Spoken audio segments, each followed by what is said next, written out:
Kali ini kita akan membahas metode cluster.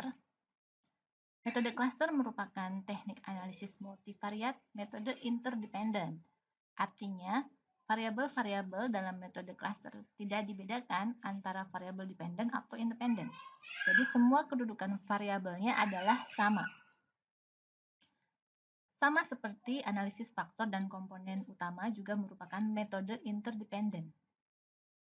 Ketiga metode ini bertujuan untuk mereduksi. Bedanya, analisis komponen utama dan analisis faktor tujuannya mereduksi variabel dengan cara mengelompokkan variabel-variabel yang mirip. Variabel yang mirip adalah variabel yang memiliki korelasi yang signifikan atau cukup kuat. Sedangkan di dalam metode cluster, yang dikelompokkan bukan variabel tetapi observasinya. Jadi, observasi yang dikelompokkan adalah observasi-observasi yang mirip. Contohnya, ini adalah gambar tentang kartu bridge. Kartu bridge kita tahu terdiri dari 4 kartu, kartu speed, clover, diamond, dan heart. Lalu ini ada kartu as, king, queen, dan jack. Dari 16 kartu ini, ada berbagai macam cara untuk mengelompokkan tergantung tujuannya. Pertama, saya ingin mengelompokkan ke-16 kartu tersebut berdasarkan tipe gambarnya, yaitu speed dengan speed, clover dengan clover, diamond dengan diamond, sehingga terbentuk 4 kelompok ini. Tetapi kalau kita lihat gambar yang C, maka tujuan pengelompokannya adalah berdasarkan warna kartunya. Sehingga kartu yang speed dengan kartu yang clover menjadi satu kelompok, karena warnanya sama-sama hitam. Sedangkan diamond dan heart menjadi satu kelompok karena warnanya sama-sama merah. Begitu seterusnya, jadi pengelompokan itu tergantung tujuannya atau variabel apa yang kita gunakan.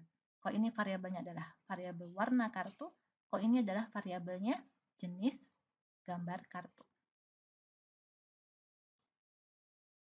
Inti dari metode cluster itu kita harus mengukur kesamaannya. Ukuran kesamaan itu banyak jenisnya, tergantung dari tipe datanya. Tipe data yang bisa kita pakai bisa berupa data diskrit, kontinu, ataupun biner. Jadi skala pengukurannya bisa nominal, ordinal, interval, rasio. Tetapi nanti cara pengerjaan untuk menghasilkan ukuran kesamaannya itu berbeda-beda. Ukuran kesamaan yang sering digunakan adalah Euclidean, kemudian Mahalanobis. Euclidean ini digunakan untuk mengukur kesamaan antara observasi dengan variabelnya tipenya adalah yang numerik atau kontinu. X dan Y ini adalah observasi ya. Jadi X ini observasi yang pertama, Y ini observasi yang kedua. Untuk melihat kesamaan antara X dan Y, saya akan mengukur jaraknya dengan rumus ini. Contoh, X1, X2, Xe ini adalah informasi mengenai observasi yang pertama. Misalkan saya mengumpulkan 3 informasi karakteristik, misalnya adalah nilai IPK, uang jajan, dan jarak dari kos ke rumah, maka masing-masing akan ada 3 variabel. Maka untuk menghitung jarak kemiripan antara observasi 1 dan 2 adalah IP observasi pertama kurangi IP observasi kedua dikuadratkan tambah jajan observasi pertama dikurangi uang jajan observasi kedua dikuadratkan ditambah dengan jarak kosan dari observasi pertama dikurangi jarak kosan ke kampus untuk observasi yang kedua dijumlahkan kemudian diakarkan, itulah yang akan masuk ke dalam ukuran jaraknya. Nah, itu baru 2 observasi. Kalau ada 5 observasi, berarti kalian akan mengukur 1 ke 2, 1 ke 3, 1 ke 4, sampai 1 ke 5, sehingga nanti akan terbentuk matriks jarak, yaitu D, yang ukurannya adalah sebanyak observasi, yaitu 5 kali 5, atau N kali N. Sedangkan jarak Mahalanobis sama dengan Euclidean, tetapi di tengah-tengahnya dikalikan dengan suatu matriks covariance. Jadi kelebihannya Mahalanobis itu memperhatikan variasi dari variabelnya. Ini adalah ukuran lainnya, kalian bisa lihat di buku Jansen juga ada. Lalu bagaimana jika informasi karakteristiknya itu bukan berupa data kontinu tapi berupa data kualitatif atau kategorik. Misalnya, saya mengumpulkan informasi mengenai jenis rambut dan warna kulit. Warna kulit ada putih dan hitam. Jenis rambut ada ikal dan lurus.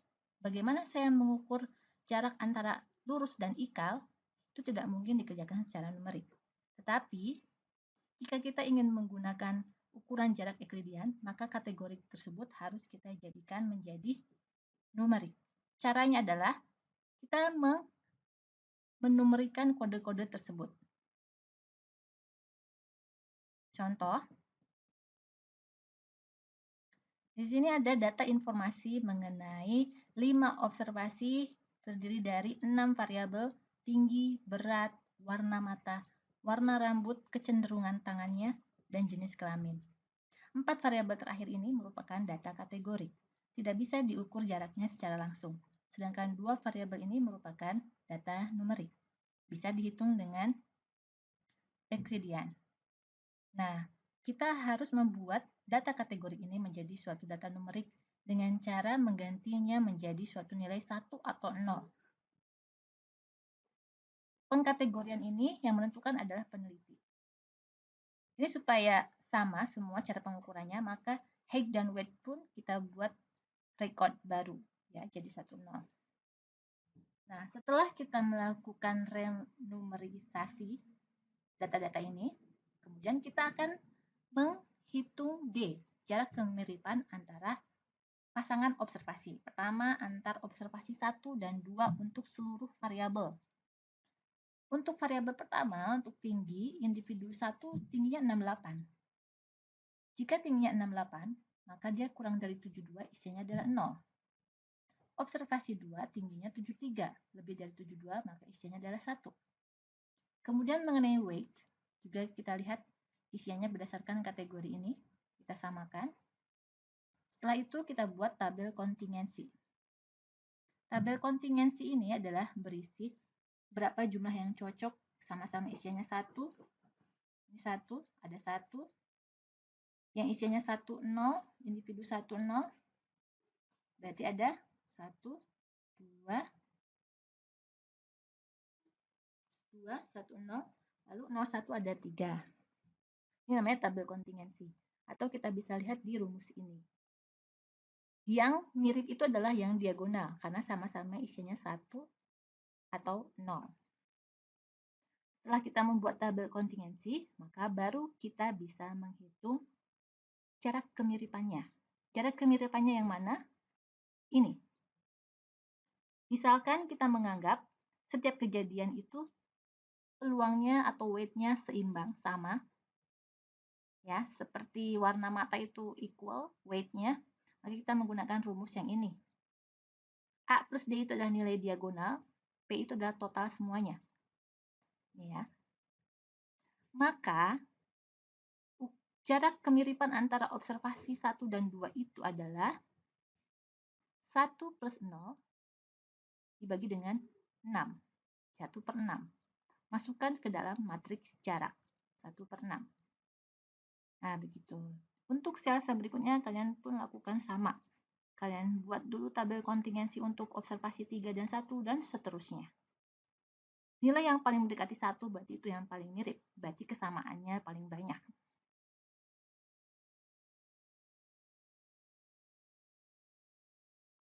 Oke, saya cukupkan dulu. Untuk metode hierarki akan ada video selanjutnya. Terima kasih.